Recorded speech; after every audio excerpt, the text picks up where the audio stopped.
And at this point, I'd like paid like I said, like all the money I had available to me. And I go in there and they're like, yeah, this looks good. We're like 60% of the way done, like, you know, a month or two more and we'll be like ready to go. And I was like, oh my gosh, like I'm like sitting there trying to keep it cool, but I'm like, I can't pay you anything more. Welcome to the Inflection Podcast, where we explore the pivotal moments that have shaped us into who we are today. I am your host, Anabi, and I can't wait to dive into these moments with you. Let's get it. Welcome to this episode of the Inflection Podcast. Super excited to have Ryley Randall with us today. Thank you so much for hopping on board. Thanks for the invite. Ryley is the founder, CEO of Devize. Yeah. And building your company out here in Phoenix. Yeah. It's exciting in it. I'm curious what that looks like. I want to look at what it looks like building a software startup out here in the Phoenix area. Yeah. I mean, yeah, Phoenix, it has its pros and cons. Obviously, like Phoenix isn't known for being a startup hub. So hopefully we change that soon here. Yeah. But I mean, I think that's part of why I wanted to build it here was I felt like there was a lot of potential and there was a lot of people who like wished more things were happening here. And so I feel like whenever you build a company, you end up contributing back to the community in some way. So it just sort of felt like if I was going to contribute somewhere, where did I want to do that? And Arizona was home for me, so it made sense to do it here. And that's cool. Yeah. So it has, I mean, there's definitely, you know, like sometimes I feel like, man, this would be easier if I was in San Francisco to recruit some more like talent or some just like infrastructure. But the cool thing is that I feel like those who are sort of playing the game that we are playing, you get to know all of them really well. You get a lot of help, and everyone seems to feel like, all right, now it's the time for Phoenix to actually do something important and grow up a little bit. So it's cool. Yeah. I've been playing around in the startup ecosystem for the past decade, and I will say I'm a lot more excited about it now. Just there's so much activity, so many companies. There's more VC activity as well with funding. So I'm very interested to see how it evolves. And it's companies like yours too that are moving here, you know, setting up shop here and trusting in the ecosystem and actually, you know, growing your companies here. I think like it's really exciting. How does this compare to Utah? Because I think you've also run a company out in Utah before. What does that look like? And it's not a trick question. Yeah. I mean, Utah has a lot of really good things going for it. I went to school there and that's where a lot of my connections were. So it made sense to start there. Like I said, as we kind of grew and I thought about, like I realized more that I was, you know, in addition to building my company, I was like contributing to an ecosystem, and what they have going in Utah is great. And I actually feel like it made it really easy for us to start. But it just was a question of like, all right, if I'm going to build my company and, you know, contribute to like this ecosystem, do I really want to stay here? Do I really feel... I went to school there and there's like some family ties and stuff to Utah, but there's, you know, it was never a place where I felt like I really was invested. Yeah. And so it just sort of seemed like where like it was questions around like, you know, who do I really care about and where do I really care about? And I felt like the time was right, sort of what you'd said. I'd always kept tabs on like the Arizona scene. It seemed like not a lot was happening. Yeah. But then it seemed like I started to see some signs that I'm like, okay, there's like some signs of life. Yeah, there's some positive momentum going on here. And so it would be cool to get there and be like at the forefront of it. And, you know, maybe someday we can look back and realize like, oh yeah, we were able to have like an outsized impact than either would, you know, Utah has a lot of great people. They don't need me, where I feel like Arizona, I have an opportunity to like help more people and potentially make a better impact. Yeah, that's cool. One thing that so Devize really intrigues me, your value proposition, some no code software for founders. But what did that look like, right? Because again, I'm very interested in the stories behind brands, and you know, has it been a series of inflection points getting here? Were you scratching your own itch? You know, what was that like getting to now with Devize? Yeah. Are you? I mean, this can be a pretty long story. Ready for the long story? All right, yeah. I feel like Devize started really as a triangulation of a couple things or a few things. And so I would say one was, as you know, I served a mission for my church in West Africa. So I lived in Ghana and Liberia for a year. And while I was there, I like naturally kept having these feelings of like, there has got to be a way to like help more of these people participate in the like global economy that exists now, right? Like, Yeah. we're so connected. And the realization, I'm like, this is like what the internet was for, right? Like the whole world's connected now. And even in like, some random village I was in, there was still an internet cafe and you could go, Wow. you could still go, you could still get on Google. And there was like, 4G internet. And so I sort of felt like, all right, I didn't know what it would look like, but I sort of felt like, what is the way to help more people like basically make things for the internet and in some way, like I said, like just play a bigger part in this like global digital economy where it doesn't matter where you live, right? Like if you've got skills and you can do the work, like there's someone who can pay you for it. Yeah. And then I would say the other piece was like, I've always been very entrepreneurial. And so naturally, like I had lots of ideas and increasingly they became, when I went to college, I had all these ideas and I had this realization that like, man, it seems like every idea I have needs software in some way. And so I would just start trying to find people who can make it for me. And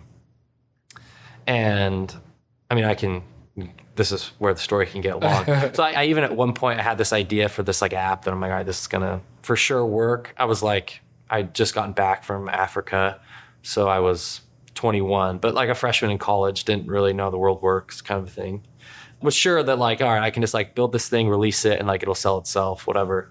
So I hired a local agency to work on a project for me. And we like met before. They like told me what the budget was. I had no money. So I like reworked some student loans where I could like, instead of paying for it, I was like, all right, I can like pay basically all. I literally put like not just more than I had, like literally like over what I had because I like took out loans to like pay for this thing. But I was so sure that it would sell. And so I went, like progress was going on. At first it was good. Then I started getting like less updates. I wasn't really sure how things were happening. I was kind of focusing on school too. And then they're like, all right, hey, let's meet on like X date. And I went to this meeting expecting to like have the app done. And at this point I'd like paid like I said, like all the money I had available to me. And I go in there and they're like, yeah, this looks good. We're like 60% of the way done, like, month or two more and we'll be like ready to go.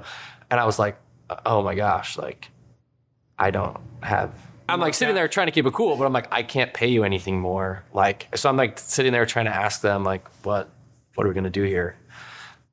And so I ended up just like, all right, give me just like, I don't even know how GitHub works at the time. Just like, give me all of the code that you have written and like, I will figure it out. And yeah, so like I said, I was trying to keep it cool there, but I left and like, I got in my car and I think I sat in my car for like an hour maybe, just like, I think I just screwed up my life. It's funny looking back now because it's like relatively not like that much amount of money, like definitely not enough money where it like ruin your life. Yeah. But at the time, I was also like newly married too. So I was like thinking about how did that conversation go? Yeah, no, seriously. I was like sitting there like, how am I gonna like, I had sold my wife on this, like my brand new wife, like on this idea that like we're gonna be so rich, we're gonna like sell this software. So I'm like sitting there like, oh, how am I gonna tell that like, hey, yeah, like we're out of money and like this thing doesn't work.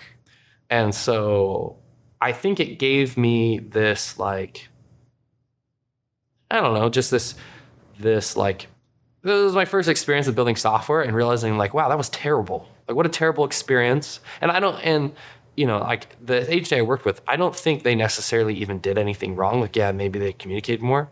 I just didn't ask questions. I didn't know how it worked. Do you even know what to ask? I didn't even know what to ask. Like, so I don't even think it was really all their fault. Like looking back now, right? Like I don't necessarily blame them as much as it was just like this big like slap in the face of like, okay, yeah, that really sucked. Yeah. And, but okay, I was like, how am I going to dig myself out of this hole?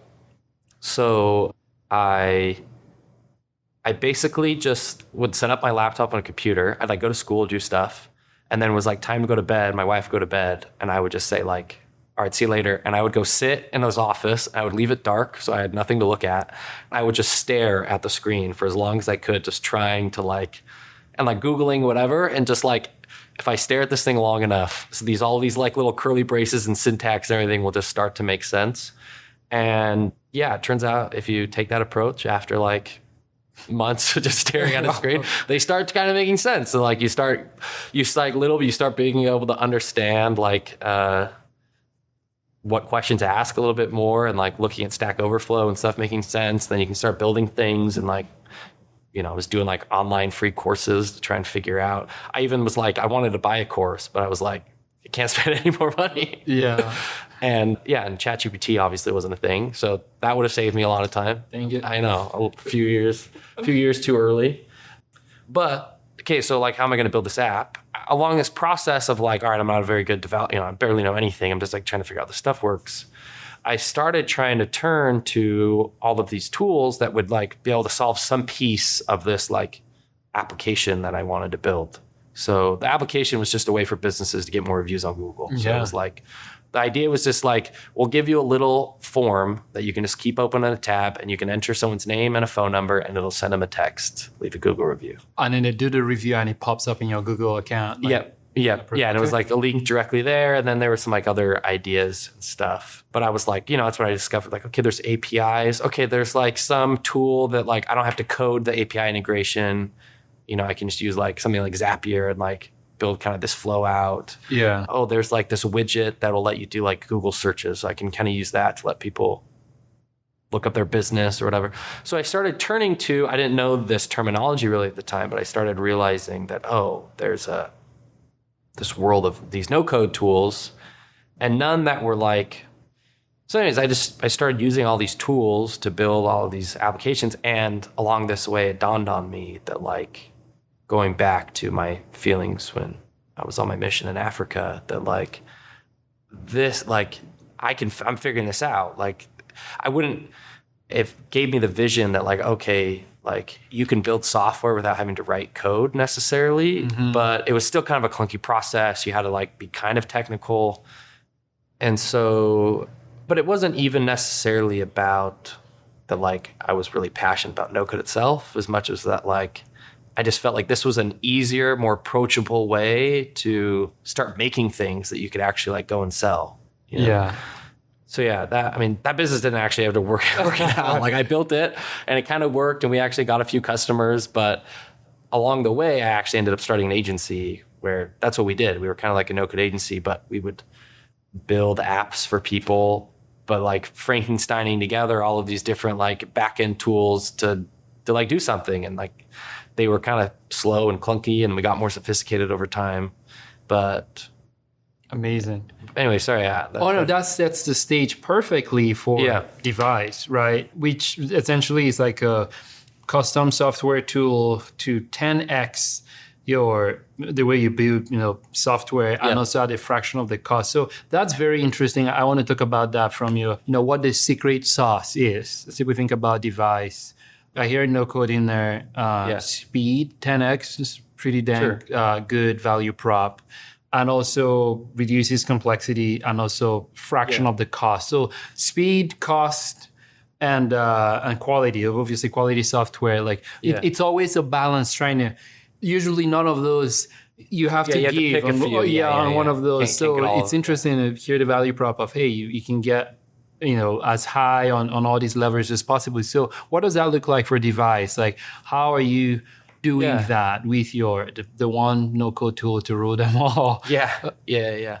Well, I would say this is sort of a subtle difference, but I made this point that like, we will use the term no-code just because people will sometimes have a context of what that means, but we rarely use it internally, nor do we. Our company's mission is to make software 10 times faster to build and 10 times cheaper. But how that actually happens will likely change over the course of us building Devize. Right now, that looks like we have a no-code platform. And so you're asking like, all right, how's it faster? Well, one, I think I bring up this point a lot, but like if you think about, devices for building web apps, the web is like a visual experience, right? Like when software started, it was like all based on a command line and you're like writing text. And then like it was like a textual interface, but then we got a graphical user interface. But then still somehow the way you build these graphical interfaces is by like writing lines of text, which, I mean, it's not exactly, but sometimes I'll use like the joke. Like imagine if you downloaded Photoshop and the way you used Photoshop was saying that like const image equals like writing out code to like, like you're doing a visual work. Like it should be, it doesn't make it visual. But today that's how a lot of web development is, right? Like it's a visual medium, but we're using it through code, and it can be effective. But I think what we do at Devize, that's part of why we're successful, is we've made the visual development matches like what you're building, right? Like it was time to update that. So you also seem to have like a, would I say, professional services component? Like, you're not just saying, hey, here you go, figure it out. I mean, it's easier, but build it. But I think you still have, if that's your part of your business model, where essentially your team can also build it. So it's not only, hey, we give you a faster, more cost-effective tool, but also, by the way, we can help you build it. So that's very interesting. It's like vertical integration a bit. Totally. Yeah, I think that, I mean, we can talk, I'm sure you'll have more questions about this later, but I think that's one of the things that I had to learn a lot, part of being a founder, is that like there's different ways you innovate. And like we often think innovating is like just about the product, but there's actually like a lot of different levers you can pull, and like just like business model is one of those things that I underappreciated.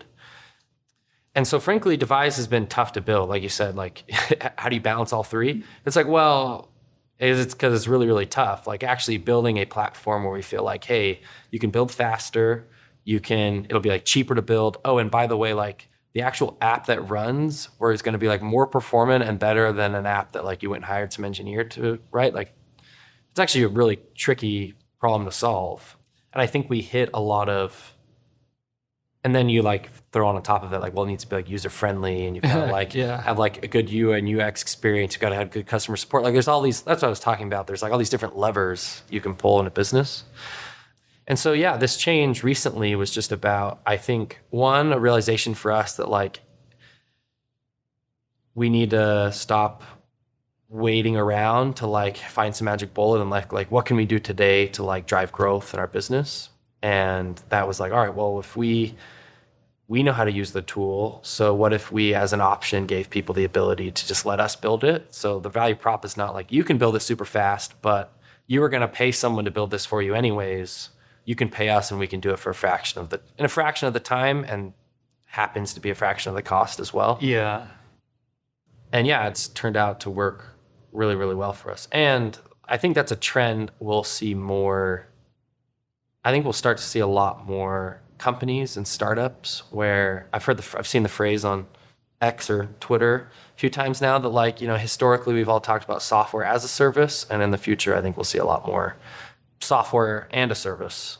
Like that vertical integration, which I think can be really, really powerful. Absolutely. I mean, I invested a few companies, one of them being Radhash, and that's kind of the idea too. It's like no longer just a software as a service, but software and service and investor ecosystem where you can sell it. Like it's very interesting, again, thinking along the lines of full vertical integration and ownership over your IP.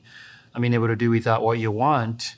Or change your mind, or again, you own it all. So that's very interesting. I think, we'll be seeing a lot more of that, and I'm excited for it all. There's another question that comes to mind with regards to a lot of the episodes, we end up talking about AI, even though it's not, AI is not the main conversation, but where do you see AI falling into all of this? It could be personally for Devize or even generally industry. I see people on two ends of a spectrum, or maybe in the middle of bullish on it or like wary of it. Where do you see that fitting in? You mentioned ChatGPT earlier. That would have helped you a while ago, but what's your posture towards it? I mean, I'm definitely, I think, bullish on it. Like, I think I have personally seen enough and like built enough use cases to where it's like it'd be impossible to say it's like not incredibly helpful, and like maybe it is overhyped, but it's definitely like there is definitely worthy of at least part of the hype that it's getting. But I do think that like where people get wrong right now is the best AI use cases I see are all still keep a human in the loop, right? The idea of this AI is like we're replacing humans, but I've yet to see a really well executed use case where that's actually the case. It's fully autonomous. Yeah, instead where it's about like, all right, what if we could just give this human, the word superpowers gets used a lot, but so it's like, all right, we have a company we spend a lot on customer support. The idea is let's try and see if we can make it more efficient with AI. The solution is not let's build a chat bot and like our customers can chat with us, whatever. The solution is, what if we built a tool for our customer support agents? So when a new message comes in, they can automatically pulls up the relevant text. It can generate a response that the person can just like proofread and like edit if they need to, and then send it out, which is like a sort of a difference. And it's a difference in what part of the problem you are solving. Yeah. But I think for right now, the models they will get better. And so like all of this advice it will change as stuff gets better. But that's what excites me, is not like this idea of AI versus humans, and more instead of like, what can humans do with AI? Yeah. And like, how can we take all these tasks that are historically just like long, monotonous, boring, and like don't require that like human spark of like creativity that makes work exciting. Yeah. How can we leverage AI to speed all that stuff up so we can all focus on the things we really like doing and are much more higher leverage? And so that's my take on it. Yeah. Yeah. I was chatting with someone, and that was also the verdict, where AI essentially becomes more like an amplifier.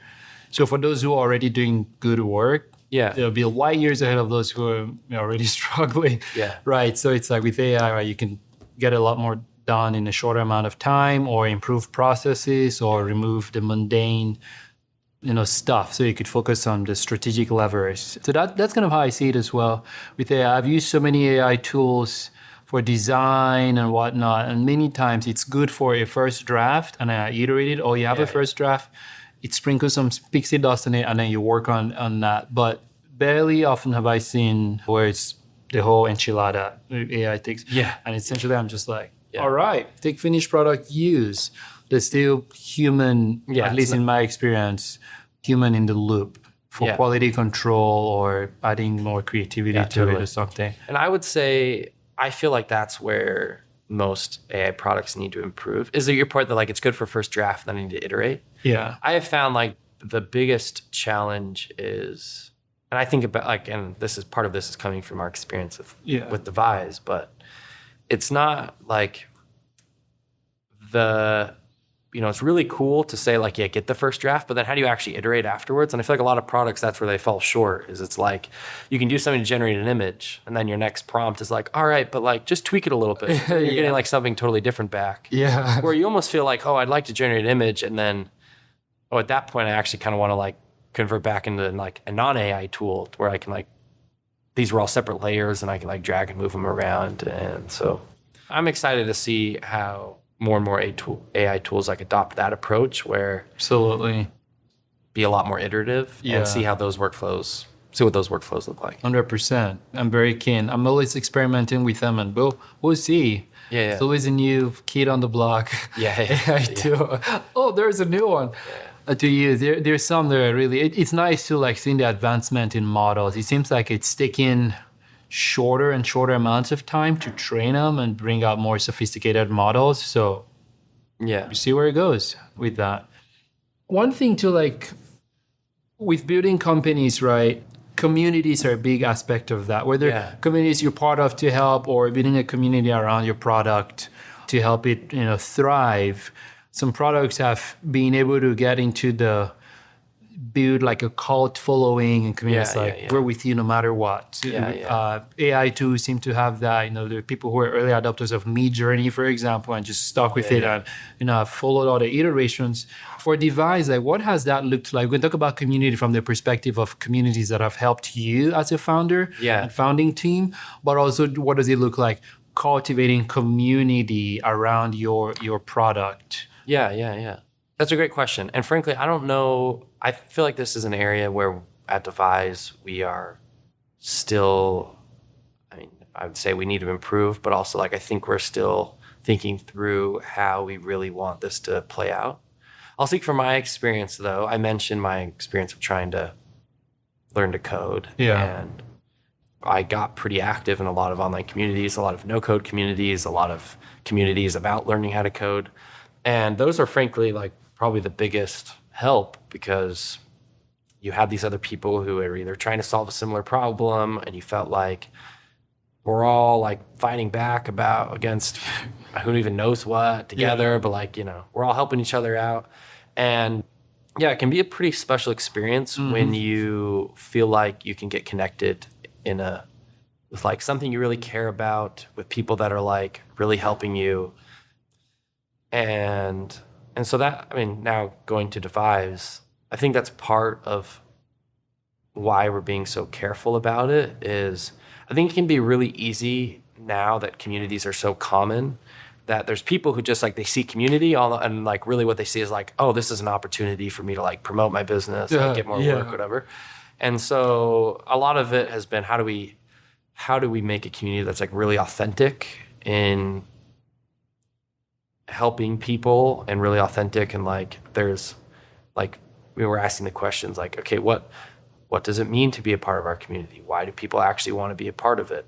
And how do we like what mechanisms do we put in place so that it doesn't just become like a de facto job board or just like, every other post is just like some self-promotion or which a lot of communities get into, right? Like I think you saw that quite a bit in like the crypto community because like it was literally money. So right, like it was like, okay, I'm gonna be here not because like I'm gonna keep post as many times in this Discord channel, not because I really like care about the mission of this token, but like I'm making some bet that if I do that, I'll get some airdrop and then like I can make some like easy money 8 months down the line. It's like more exploitative and self-aggrandizing.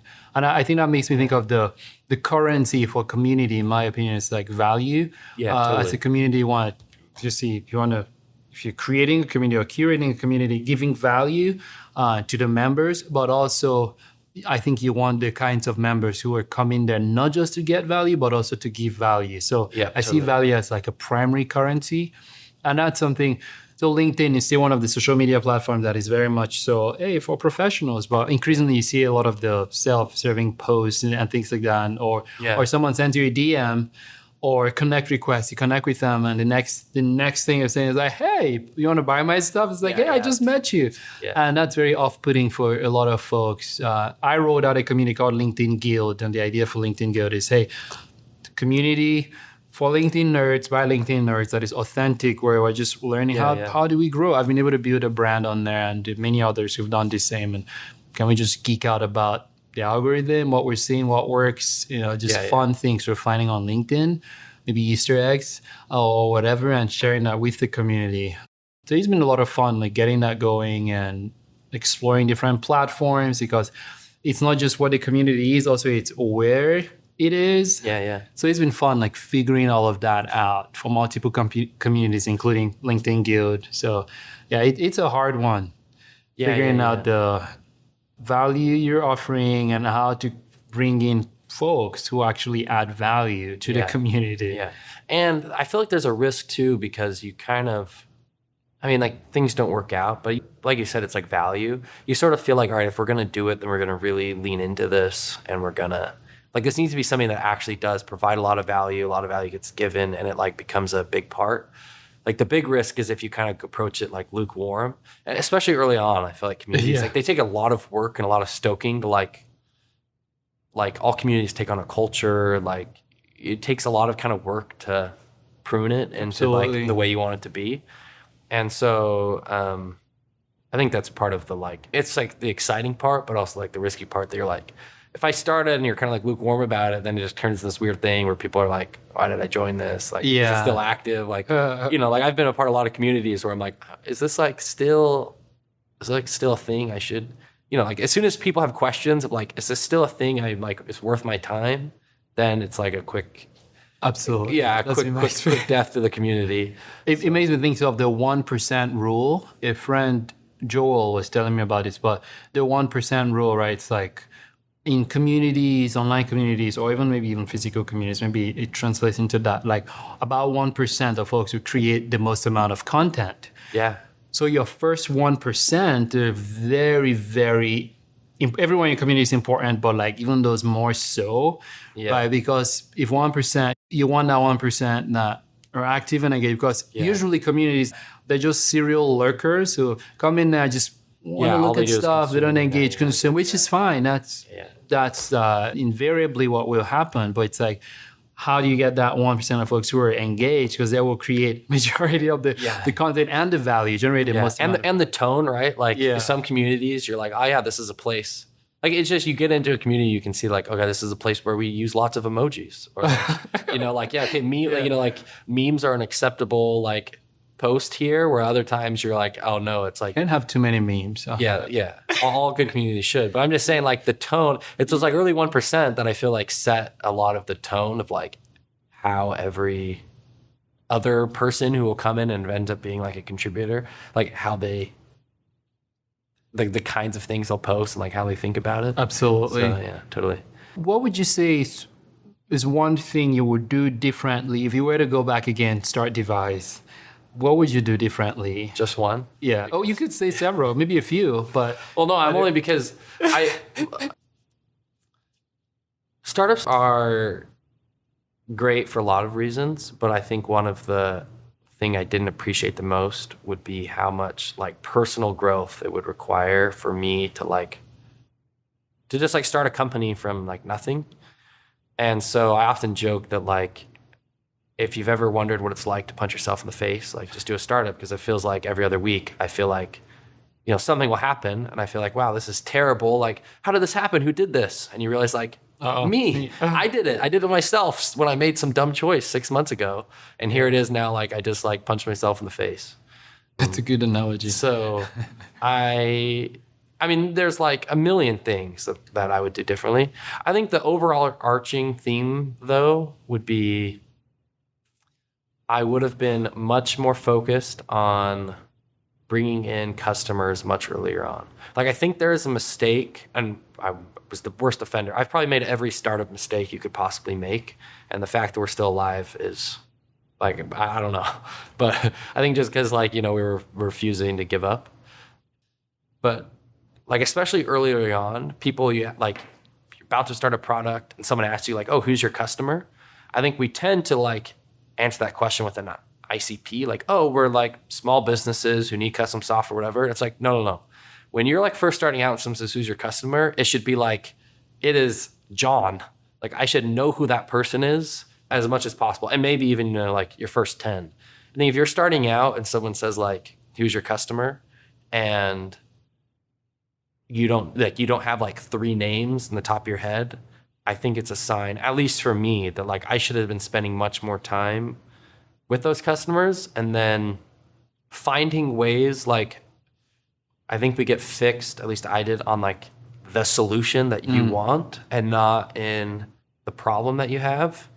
And so essentially like a solution, a hammer looking for a nail. Yes. Okay. Yeah. A common, and in our case, it took a really long time to build this hammer, where I think I instead could have thought, all right, well, these are the customers we're building a hammer for. There are other ways to provide value to them. What are something I can do in a much shorter amount of time to like solve their problems and think about it through the lens of like creating value and not creating a solution, if that makes sense? Yeah. I think that would have changed a lot of our product decisions. It would have changed how we run as a company. I think it would have done a lot to help us not get punched in the face as many times as we have. Yeah. Awesome. Thank you. Thank you so much for sharing that. For those listening, what are good ways to engage with Devize?